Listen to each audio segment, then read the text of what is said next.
Pernah tak anda rasa pelik? Gaji makin naik, tapi simpanan makin. Jangan lupa follow dan save video ni untuk rujukan akan datang. Duit ada, tapi entah ke mana. Itu sebenarnya perangkat duit. Realitinya, kita tak akan jadi kaya kalau kita simpan duit. Sebab duit makin lama makin susut nilai. Barang naik harga, inflasi makan senyap-senyap. Kalau betul nak jadi kaya, kena simpan emas.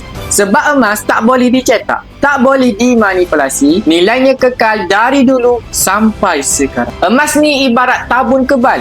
Bila kita simpan, duit itu betul-betul terselamat dari bocor. Jangan tunggu kaya baru nak mula.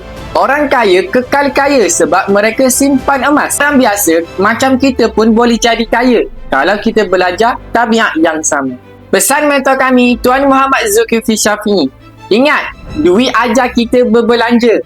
Emas pula ajar kita menyimpan. Jadi, anda nak ikut cara orang kaya atau terus terperangkap dengan duit? Okey, baik tuan-tuan, yang mana berminat untuk simpan emas di Public Gold, boleh saja klik link di bio saya. Saya akan bantu anda sebaik mungkin. Ingat, perkongsian santai tapi sampai. Jumpa anda di next video.